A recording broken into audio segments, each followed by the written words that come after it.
Hello, everybody. Welcome to another episode of Just Two Dads with my partner, Mr. Sean Francis. I am Brian Altunian. And today's conversation, like all of them, we love our conversations when our guests are on Just Two Dads. Today, we're going to talk about the entertainment industry, one of my personal favorite stories we're going to be talking about, and the amazing work that Steve and his team and his partners do with getting folks ready to be on camera, the folks from our community being on camera in the entertainment industry and a whole variety of things. So, and highly energetic. So, buckle up. It's going to be a great conversation. Here we go.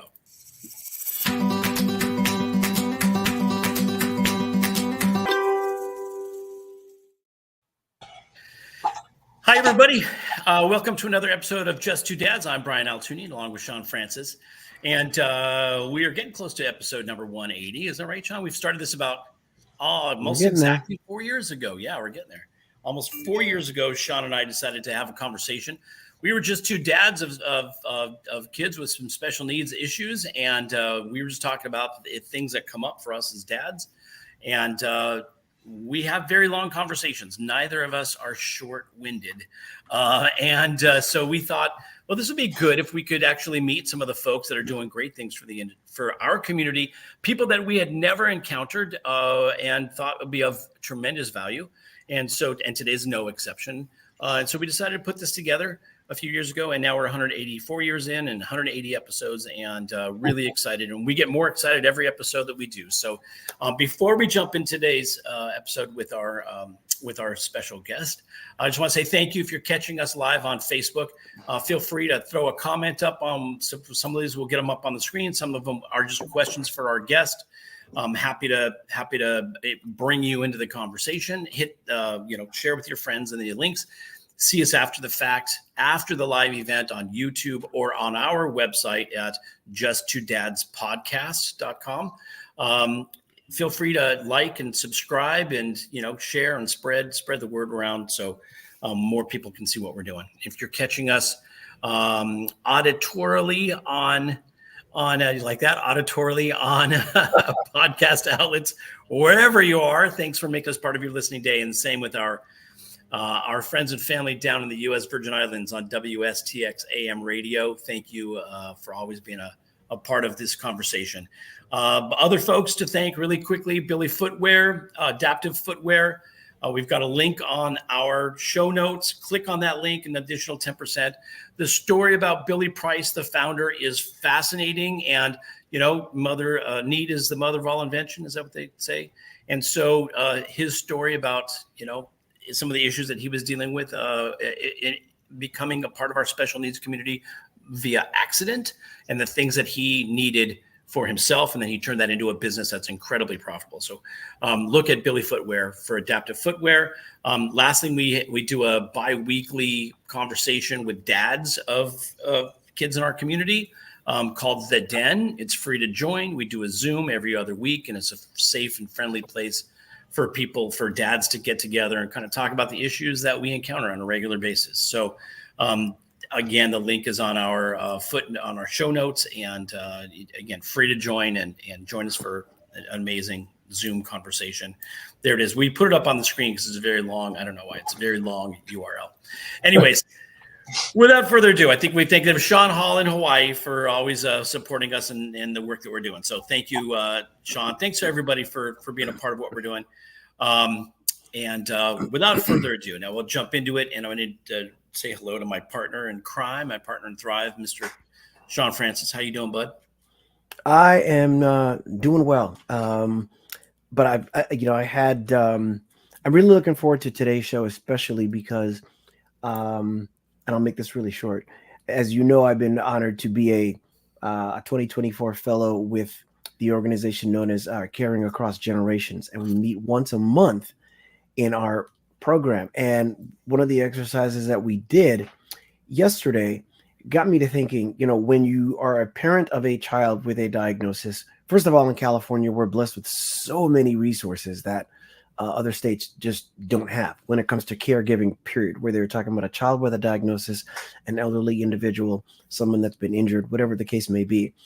and you go through the first phase where you don't know what to do, you don't know where to turn, and by the time your child is maybe 10 or something, you hit a level of, not a plateau, but maybe some level of comfort because you have at least what you think you need for the moment.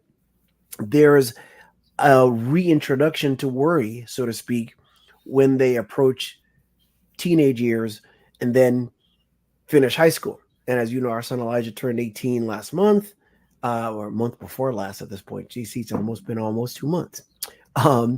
And our guest today is someone who plays an incredibly vital role in easing some of that reintroduction to worry, because your thought is, well, what is my child going to do next?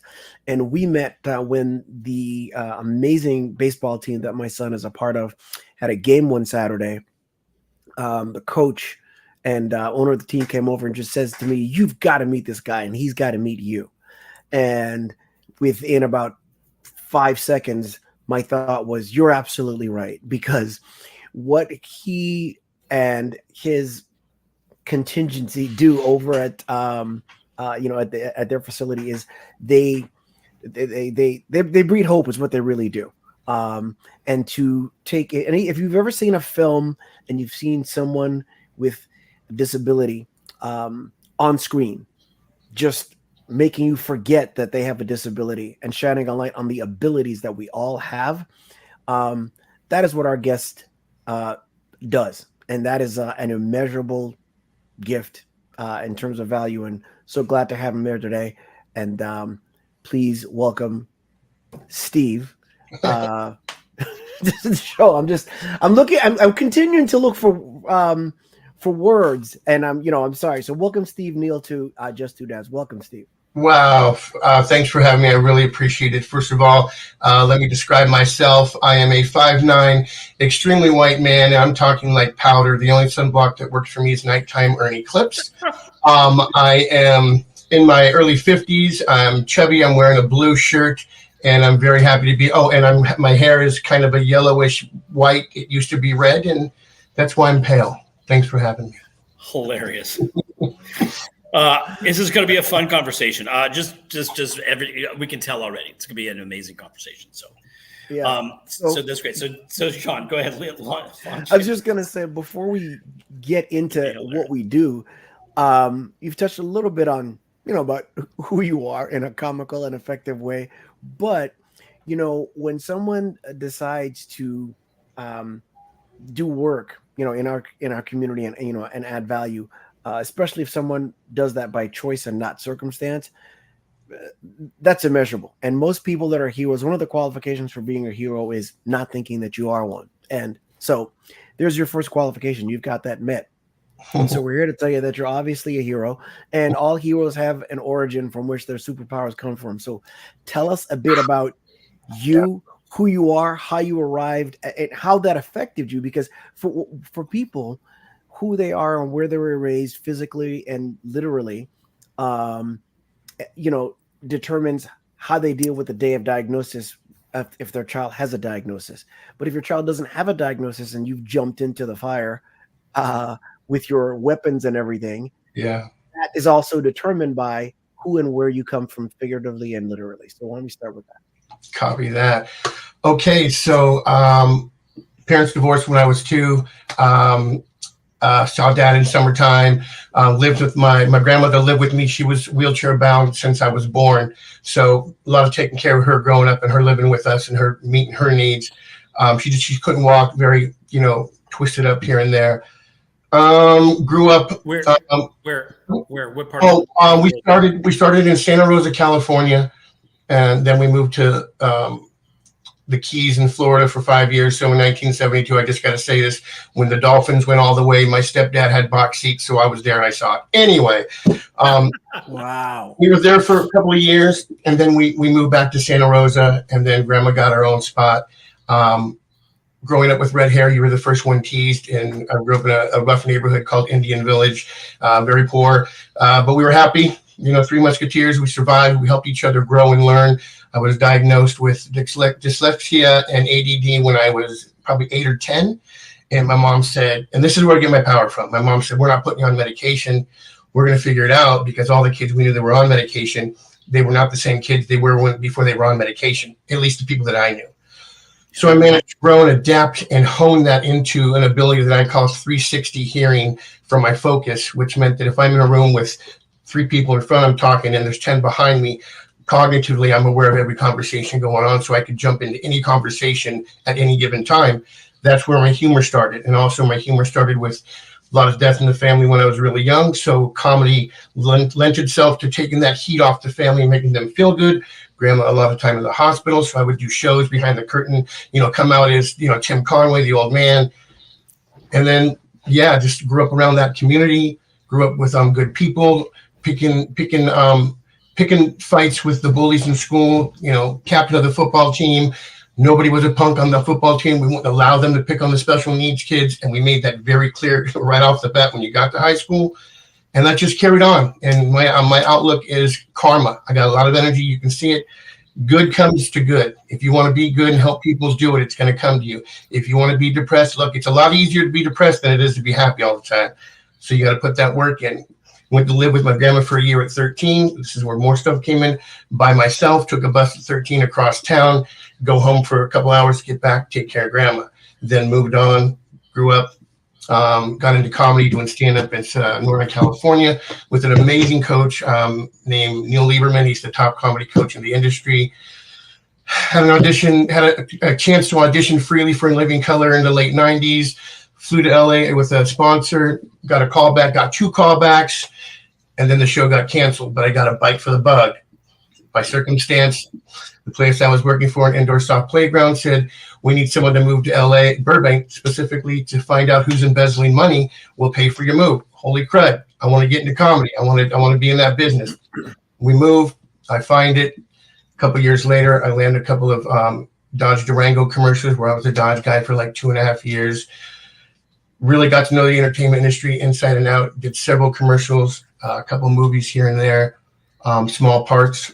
And yeah, man, eventually have a beautiful wife from Cape Town, South Africa. She's employed with Disney. I've got a beautiful 10-year-old son who's happy to be alive and just as crazy and wacky as I am. And ended up getting off a movie and then looking for a job that interests me. I was doing a lot of teaching of comedy and acting. And for this organization, Performing Arts Studio West, looking for an acting coach. It's in Inglewood. It's an hour drive. They'll pay for gas. I want to teach. I'm familiar with that community, the special needs. I'm not even sure what's right to say anymore. Special needs, disability, intellect. I know. I think about it as I say it. Yeah. It's like, okay. Whatever you feel comfortable with as far as you're concerned here. So I land there, and 16 years later, I've literally had over 150 jobs in my life because I'm never satisfied. If I'm not happy, I got to move on. Once I learn a craft, I want to bounce and go learn something else. A friend of mine told me a long time ago, you never want to be the smartest person in the room, and I don't. And that's what I teach the clients too, our participants. You don't want to be the smartest person in the room. Doesn't matter. And don't just look up to the smartest person that you think is in the room. Always want more. Always want to be a better version of yourself. And that's where I am today. So I got it. Pretty quick. That's pretty quick. That was pretty quick. But two things. Yes. One, yes. You said a Dodge commercial, whatever. For people of a certain age, you got to remember, when the Hemi engine first came about, that most people didn't know what that was. So a big part of that campaign was, can you say Hemi? And you were that guy. That was that guy, man. And yeah, it was quite the experience to go from being a guy from one commercial to 8 commercials to flying around the country, and from autographs to South by Southwest recognition. And it never got to me, but I can see how it gets to people of coming into even just a commercial guy being recognized, but people buying you stuff and giving you stuff and wanting to you have your autograph. And I'm still that small town kid going, dude, I used to knock on doors, bro, and run. Didn't you guys do that? That was already fun. We have a phone, internet. What are you talking about? I played outside till the lights went out. Yeah. It came on, All right. That's funny. And isn't it amazing how much comedy comes out of tragedy, right? Or tragic circumstances. In fact, a lot of people don't realize that, comedians have a lot have a lot of baggage in their life, right? That's the way of dealing with it to some degree. That's what it's so true. But you put it somewhere. And well, the first major thing that happened in my life when I was 5 years old, I was attacked by a Saint Bernard and almost died. The whole side of my face was gone. You could see the teeth on the outside of my face. And I just remember looking there at that age going and not knowing what was going to happen, complete uncertainty, right? My brother takes the dog off me and throws it out the window because we're in Georgia. The windows are short. It's an important point. But I remember it to the day, but just the calmness in my mind to go, I'm gonna be okay. Just breathe at that age. And it's carried through my life. Certain things you're going to either take it as a positive, a learning experience, or a negative. A tragic situation like that's going to make you stronger or weaker. And I've always, when you have nothing, you've got nothing to lose. Correct. So always, you're always trying to be more than you are, and to give more. And that's one of the biggest things we try to teach is, always give 100%. I'm sorry. I don't believe in 110% because it doesn't theoretically exist. It's give it 100%. If you're giving 80%, cool. Give 90% and try to get to 100, but you can't go over that 110. That's my thought, because that's the way I deal with what's in front of me or what I can see and what I can touch and do. Sure. Wow. And seeing.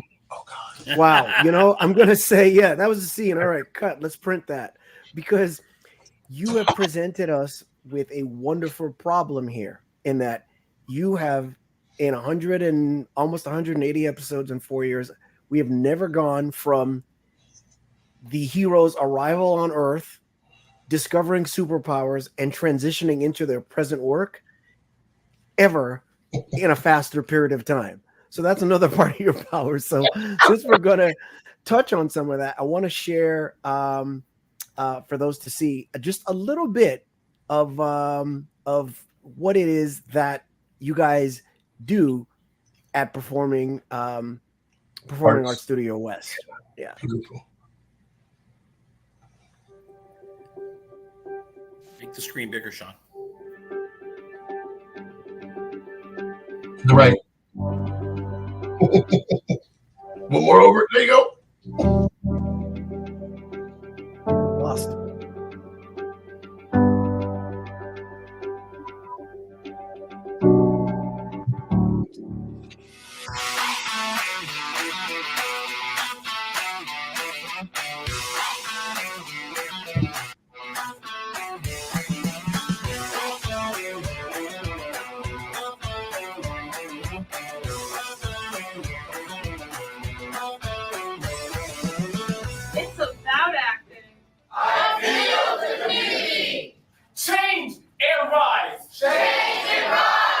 It's about losing.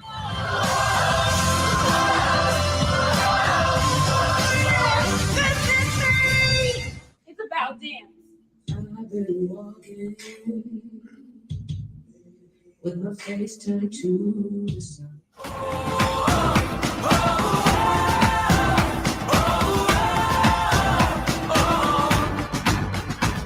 It's about industry work.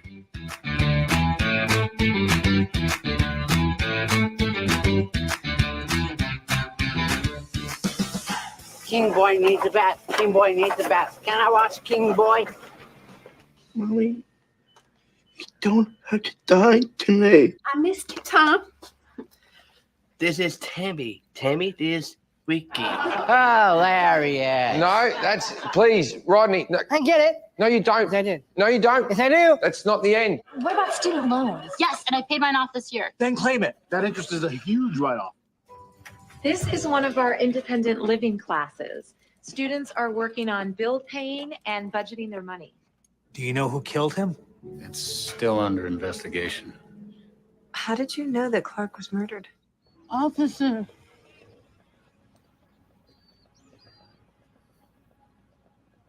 Be careful. It changed my body, my mind, and my soul. Okay, what was that? I like boys. I like boys. No, I mean, I am gay. So you're gay. And here I thought we weren't going to get along. That's awesome. That is Wow. awesome. Whew. Yeah, that's a Now, lot. the, And so, the guy that said it's about dance. I recognize him.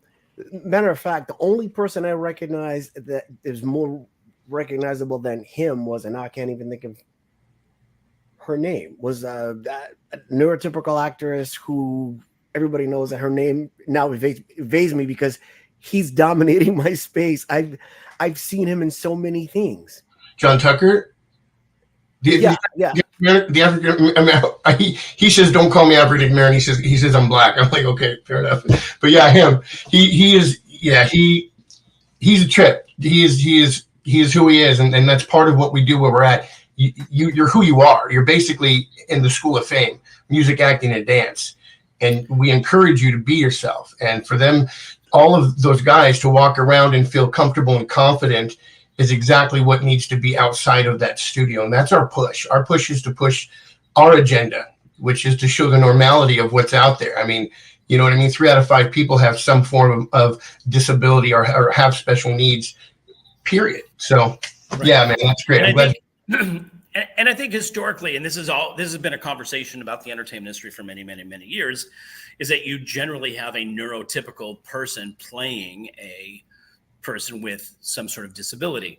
We've had that with, ethnicities as well. And there's other factors where you've got, somebody who's playing a character as opposed to somebody with a disability actually having the ability to be in the role. So what you guys do at Performing Arts Studio is you train folks to be primarily in front of the camera, but also behind the camera as well. Yes. To some extent, depending on their capabilities. Yeah, if we're working on a project, whether it be props or helping with music, they write original songs there, and it's not spoon fed. It's here's the discussion from Joe Seeby and Alexander. They're the music instructors. They pull it out of them. We give them the opportunity to do where they're capable of, and that's one thing that we have to understand. And then you understanding as parents of having a child with special needs. I don't have a child with special needs. I've just been around that community for so long, and I understand certain things, but not what you would understand is that there comes a point when you say, "Hey, I love you, but you're not a singer."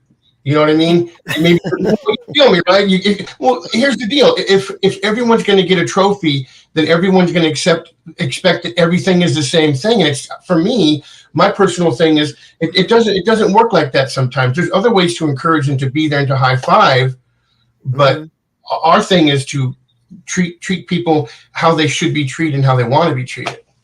Exactly. And 2 things one, Holly Hunter. That's who I couldn't think of. That's an Academy Award-winning actress. For him to be in a situation where he dominates my recognition, over her, that's significant. And number 2, getting back to what you were saying, the whole idea of this, I think the notion that everybody gets a trophy is a bad thing, and the participation trophy is something that is also, people hear that and they think that that's some conservative or red or blue thing or a mean thing or a this thing. But the truth of the matter is and when I go to my son's games and I would see how every victory celebrated, and there are accommodations made for people and stuff like that, there are times where I just clap, and there are times where I think about him not needing the accommodation because, for instance, he played for, I don't know, he played a couple of games where he needed the T-ball, or the T in order to get the hit. There are times where he actually hit it with the pitch. And I think that that approach that you're mentioning is just so great, because I always say that for any parent, the challenge is striking a balance between giving your kid fish and teaching them to fish. And when you have a diagnosis into play, you're like, the battle is twice as real. Yeah, and that's I mean, the hard thing is that a lot of times what we deal with is the caregiver or parent are disabling them more so, depending on the parent. You walk into our place and you think that it's one big incest party, in the sense of there's nothing but love, but we also respect the fact that, look, here's the deal. This is how you behave a certain way. Okay, if you're constantly, speaking up or coming out, we're going to take the time to consciously be aware of that and have you be aware of that so you can control that and work on that. That's the deal. But the trophy thing is one of those, you can't. And that's what people that don't deal or are part of our community don't get. They think it's always, oh, what you do is so amazing. Look, it's amazing that my heart's big enough to be patient enough to want to help somebody learn more, because nobody's giving them the opportunity, because they're treating them like they can't learn. That's the problem. So no, not everybody gets a trophy. Let me ask you a question. As somebody who has gone through the audition process, and by the way, I've been on the other side of the audition process, where, you know, on the producer side of things. But my son, who's now almost 17, has been in a number of commercials and TV shows and films, and so had been on the audition process. And he got incredibly discouraged, as I think many people do, with, you know, being perfectly, you know, perfect for the role as described, and yet not getting the opportunity. Yeah. Right. And the whole discouragement and thinking like, I'm just going to, at one point I remember him auditioning and I said, how did it go? And he's like, I gave him about my best shot. It's up to them now. And, you know, that required a certain level of maturity. But initially it was like, how did he not get that role when it was described this way? And the person that they actually was in the final, you know, project was completely different. Like, how does that happen? And how do you avoid the discouragement? So part of that process, and I guess this is sort of a two-part question. One is, how do you prepare your students for that aspect of the business? And the second, are your students primarily, are you guys doing original programming content, or, you know, again, putting folks up for auditions for specific roles with their traditional entertainment sources? Because obviously it's kind of enwrapped there. Okay, copy. So the first thing with auditions is they go through the gamut of the full process. You know, how to slate, then we break down scripts, and again, it's all dependent upon their ability. Some of the guys can't read, but you can feed them lines, and they can give you the emotion, because we train them to be actors. We train them to know what cues are on set. We train them. You know, when I say what's the most important thing, and they go time, and I go, what does time equal? And they go, money. I go, that's right. Well, it's business, and we don't sugarcoat any of that crap. It's not fair to anybody. You're going to work with our actors. You're going to treat them as actors. You're not going to treat them with a disability and pamper and baby them. If you can't get what you need out of this actor creatively for what you, the writer, created, if you can't get that emotion or that intent out, we'll keep working with until you get it, but please don't say moving on until you get it. And that's the hardest thing that we've had to deal with in the entertainment industry. It's a two-part. We gear them up to go, once you do the audition, you walk away, and that's it. It doesn't matter. It could come down to an eyebrow. You could have worn some sort of cologne that day. I mean, God, I've had literally been told by somebody that why I didn't get the part, and it had nothing to do with anything that I did. It had to do with how they felt that day. Correct. You walk out the room. So oddly, not oddly, we have a high functioning gentleman on the spectrum that I just got through working 3 days on set with on a short film with this company that's done, you know, 3 films already, have been to Tribeca, and they've been to Sundance, and they've won several awards. So it was a big production. And my job when we go to set with them is to educate the producers and the director how it works. I'm here to support him, A, to make sure it's a safe environment, B, to make sure that you're not treating him poorly like you would treat any other performer, and C, to make sure that you get what you want by you talking to him as an actor. If I need to step in and reach an emotional stage because I know how to get to that actor, I can do that. Yeah. But I want you to be, you know, enable yourself to make that decision. And this director, she rode him, she pushed him as she would push any other actor. And she came up afterwards and gave a big thanks to me for having that conversation with her. I'm like, you can thank me all you want. All I did was give you the tools, and you use those tools, and it made you a better director. So now when you work with somebody else with any other kind of a disability, treat them as an actor because they're an actor. And jumping ship and going to something else, when you see a role on TV, our goal is to get it to the point to where, we'll talk about it in a minute. I'll go back to that. I'll finish your first thing. That's what happens when you're ADD. Focus, Steve. It's all good. We're both ADD too, so we're right. Yeah. We've done, I don't know, we've done probably 12 live performances with over 80 performers at 500-seat theaters showed out, right? And I'm talking I'm talking, and I'm the guy that produces all the content there. So because of my mind, I'm able to work with that in all the departments, and I've got the energy to do it. You're talking 80 people, right? So we do live performances. We've entered so many like Dorito contests, commercial contests to try to get money for the studio. You know, we've done Doritos, GoDaddy, Reuniti, all sorts of competitions to try to win money. So we've done commercials. We've done web series. We did a web series called Sir Glenn of Glidwin. This guy who thinks he's a knight, he dresses like a knight in the hood and tries to do good things, right? But we also, so we do a lot of in-house movies and productions. So they're constantly working for when their opportunity comes. And then we're a full management, licensed management company as well. So we have Carmel, she's the head of that. She submits them for roles that are, you know, for them, and then we audition, whether it's in person, mostly it's on Zoom now, you know, and then I'll sit and tape them and send it in, or I will sit and answer questions with the casting folks. But yeah, we're full on, but we're just, you know, we're 18 and older, and if you want a day program, and we're also online. So if you got somebody that doesn't want to come in and they have a regional center and they want to sign up for classes, we do like 6 classes a week, Zoom, hour-and-a-half classes from music, acting, and dance. And then I do a bonus one on Friday, which is called Zooming with Steve. And that's everything entertainment based, from animation to voiceover to motion capture to whatever. And my class is about even more so inclusion, because I opened it up to the guys. Cool, what do we want to talk about today? Copy that. Matt, you're high functioning. Do me a favor, look this link up. He'll go look up a link. Steve, I found it. Luke, do this. And everybody gets to contribute. And it's not just a talking head going, here's what you have to do. Here's the thing. I want to know what you think. And that's the difference between what we do and other places. I feel is that we encourage them to be a part of the conversation, not to be the conversation. Beautiful. Yeah, that's beautiful. Amazing. And the live performances. And so when people go to your website, I'm going to throw up here on the screen here, they can see like a list of, you know, of live performances. You guys have stuff posted on the site. Or go to PASWTV.com. We've got our own YouTube channel where there's thousands of hours of, now I'm just giving the information away for free, thousands of hours of classes, because when COVID hit, if we shut down, we got 80 people that can't go anywhere or do anything. So what do? We immediately, within a week, pivoted and everything up on Zoom. Chris, my producing partner's beautiful wife, she did it all, and we've been doing it ever since. So we never closed down. We picked up new clients along the way.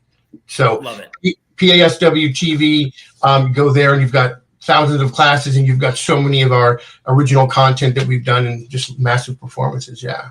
Beautiful. And for those that are listening, their main website, pastudiowest.com. It's pastudiowest.com. And then on there will be a link to the YouTube channel too. Yes, correct. And our Facebook page. Correct. Yeah. Beautiful. That's really amazing. And 18 and over. And the classes are primarily paid for by Regional Center, or they're all paid for by Regional Center. Yeah. There's no anything extra if a parent wanted to hire a teacher for, you know, private lessons outside for music or whatever, that's between the person who's paying for it, and it has to be okayed by our owner, John, you know, that everything's on the legit and up and up. But yeah, Regional Center, man.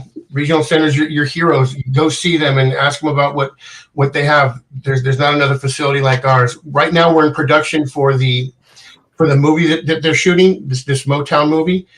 So all about production. Right now they went through a month and a half of pre-production. Now they're in dress rehearsals.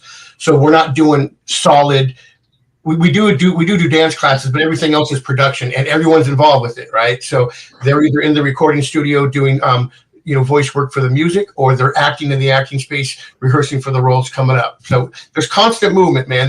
If we're showing you something on TV or on the screen, it's because we want you to learn about something that I can't tell you. You know what I mean? And with the advance of AI and VR, my partner Chardell, he introduced VR to us 2 years ago. So we're using VR at work. We're using 360 cameras at work with the guys, and they're aware of it. We're teaching them about AI and the integration of how important it is, and to embrace it. And don't be afraid of it, but don't abuse it. Use it for what you need it for, to help you grow. So, love it. That's amazing. That's incredible. Yeah. Wow. And then Steve, you've been with the studio for how long now? I've been with the studio for 16, going on 17 years. 17 years. Started out as an acting teacher, and then created a position in producing, and then went on to produce everything from that. John comes, and geez, the next guy you got to have on is John, the creator of it. 26 years we've been in business. He went from one building on this property to a second building, which became the acting theater space, to a third building across a fenced-in parking lot that's a full-on dance studio with mirrors and balance beams and all that, right? So 26 years, and this guy writes a freaking original Christmas show every single year. Every year he writes a brand new one. Last year we bought there was a free horrible Christmas movie on about Santa Claus and being kidnapped by Martians. He rewrote that, and we dubbed all of that with the guys. And he's the reason why this place exists, and he's the reason why we're able to do it, because he's not a guy that has a facility like that takes the majority of the money for himself, which he could. He puts it back into the business for the guys. So yeah, if you feel like donating some computers or anything, anybody, we're state funded. Or if you know Tim Burton, we would like him to endorse our book. So let's talk about that book for a second, if we can. So you want to talk about because this is a place where people know that I'm going to put it up on the screen. ebenrawl.com/ Okay. Goose. Let's talk about that for a second. Okay. So when John started the company, he thought that people would learn better, through the arts, because that's how he was raised, and he thrived. And I don't care what anybody says, I completely agree. The creative aspect in your body wants to come out whether you like it or not.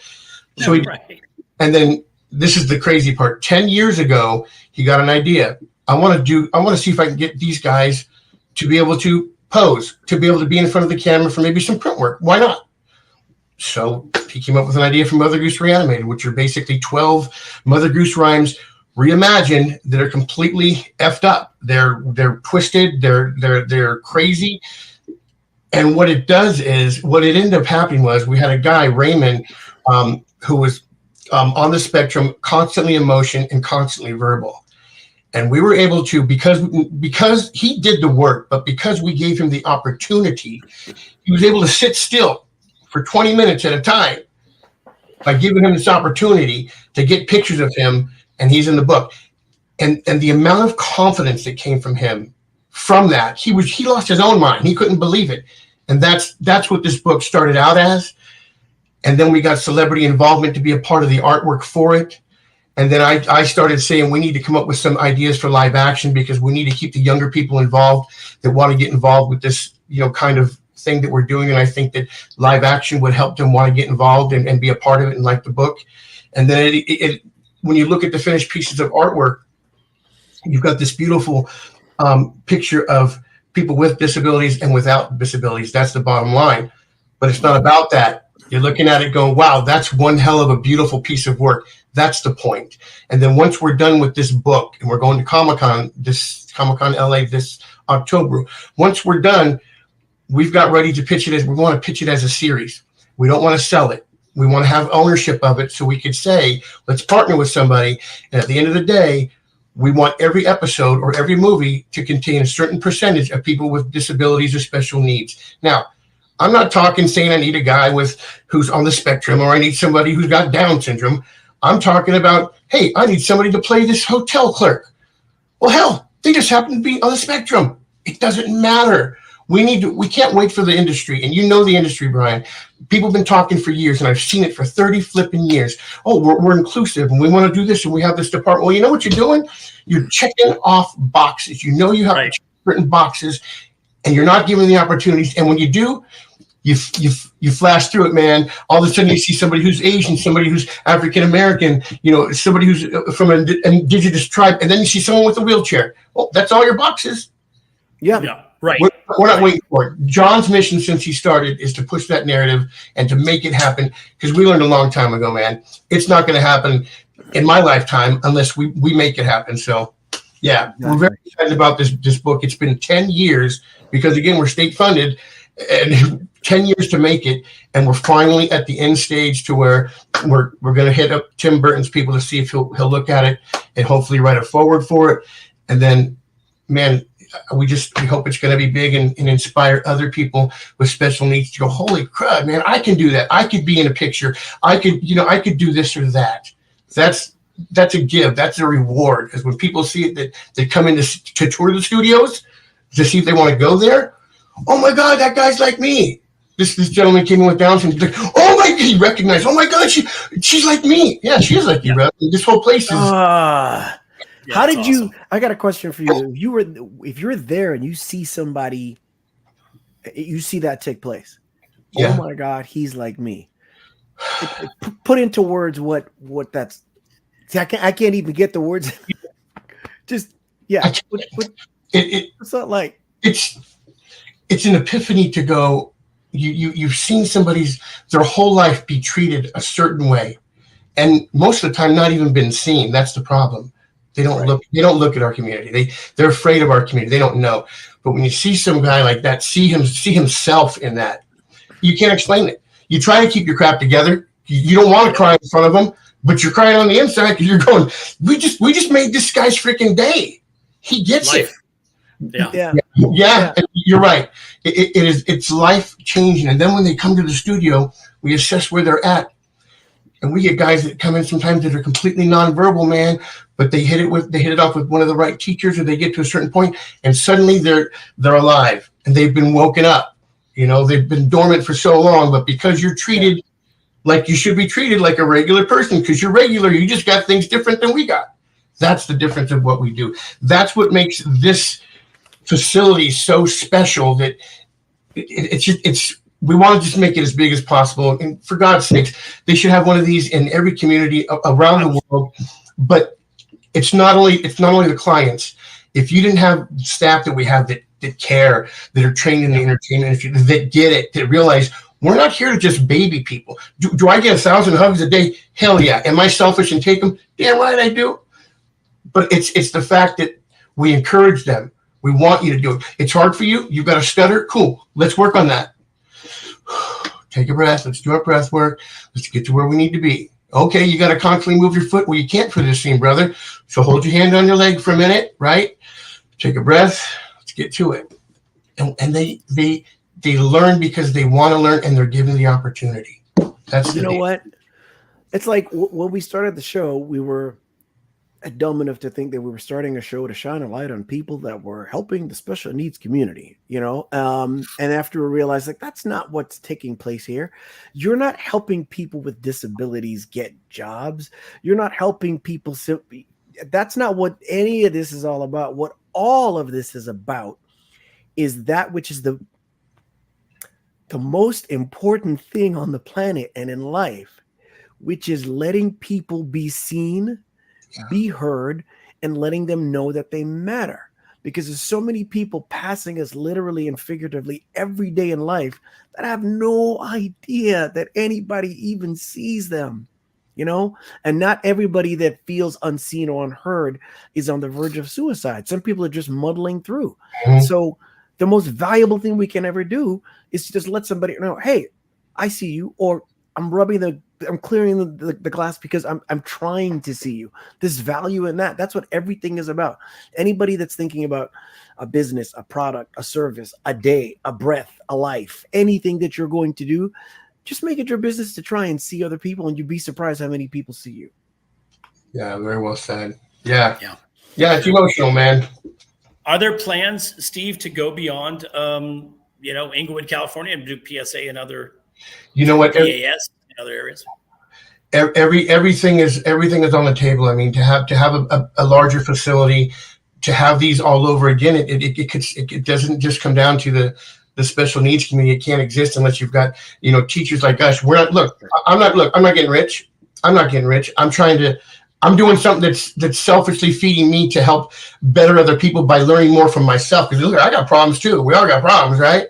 Mm-hmm. We definitely want to grow. If we can get this book to a point and sell something to get the word out there about what we do, we would hope that people would want to get involved and make it possible to have this offered to other people. Because some day programs, it is what it is. You go there and you drop your person off there, and they're stuffing envelopes, or they're coloring a freaking book. Well, shit, I can color a book. Sorry about my mouth, but I want somebody to do more. If this guy doesn't speak and he's got an intellectual situation going on and he's hardly moving or nonverbal, you can bet your ass I'm going to sit there and try to get something out of him. I'm that stubborn. There's something in you, bro, and I'm going to find out what it is, and that's what we do. And you got to give that opportunity to them, because shame on you if you don't. I love that. And for anybody, listen, again, you're not talking about you're not talking about, let me just take people and give them an opportunity, because we've connected with entities that put people to work, and get them work after high school and that kind of thing in various ways. One of them talked about how there's employers that, do what they do for the write-off and don't even actually really put anybody to work or don't pay them, right? Yeah. But you're talking about, I'm going to take you and I'm willing to respectfully make you uncomfortable to bring out the best in you. Yeah. That is, and to be honest, the reason why that's hitting me so hard is because right now with my son having turned 18 2 months ago, I have to, my wife and I like good cop, bad cop. I'm the bad cop. I'm who he'll ask last, right? So it's okay. But I have to lovingly be a better bad cop, because I've noticed certain things that he may or may not be able to do. I'm like, wait a minute, I instinctively have done that for him. So I'm trying to hone my skills in that regard as well too.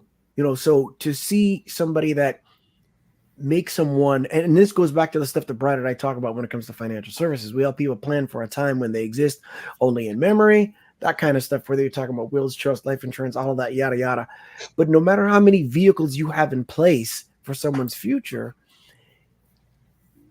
if they're not fishing for themselves with confidence and pride, that stuff only works for, but so far. So be able to teach someone to be seen, have other people see them, and then teach them how to fish. Yeah. That's fantastic. That's amazing. That's really great. Yeah.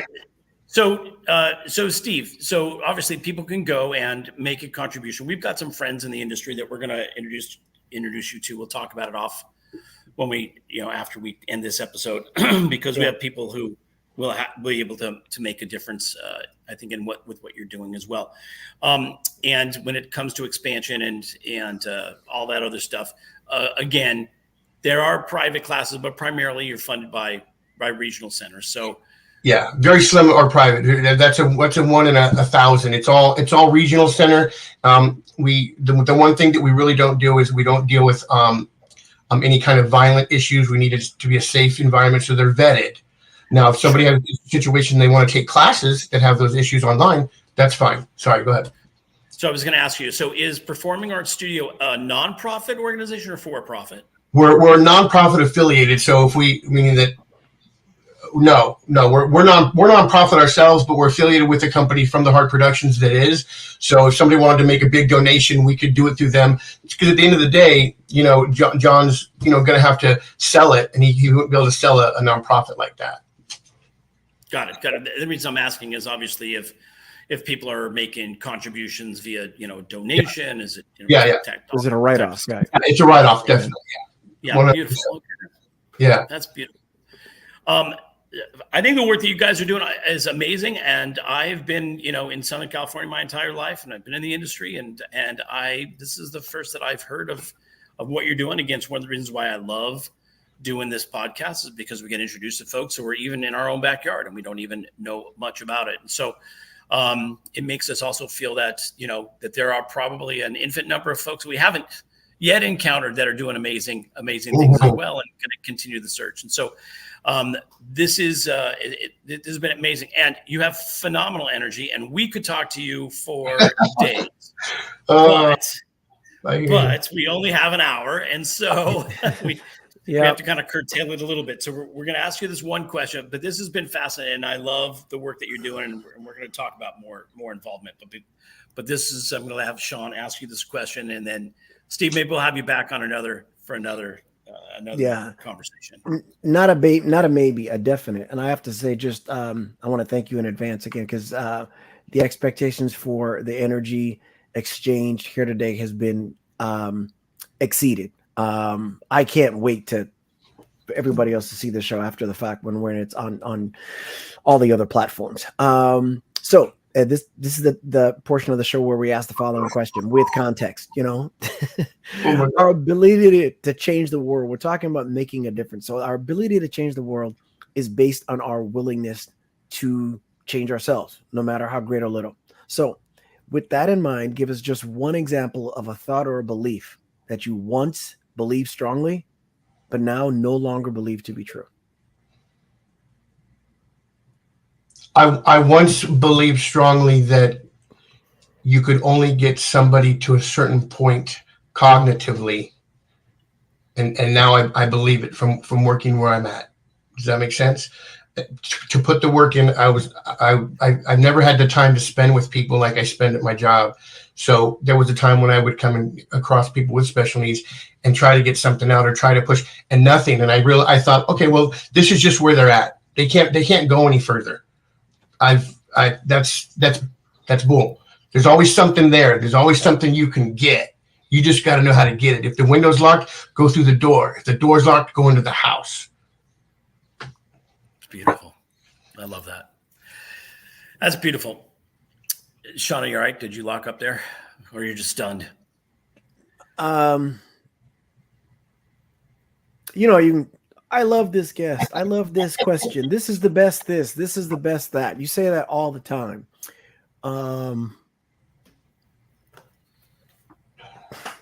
My appreciation for that answer is greater than any answer that I've ever gotten from anybody that's ever been on this show. Because what it tells me is that in my effort to be the best father that I can be to all my children, but especially to my son who's diagnosed with autism, that I got to roll up the boots. But do you roll up the boots? No, you roll up your sleeves. You put on the boots. But I got work to do. But again, it takes me back to how coincidences are God's way of being anonymous. If he wasn't involved in that baseball team, I wouldn't have met you.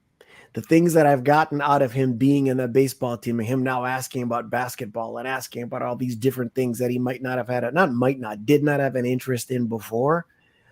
All of that stuff has blossomed now, because of that. And so my appreciation for that is just great and I'm a person that generally thinks you ask the right questions. Questions are more powerful than statements. What else can we do? How much further can he go?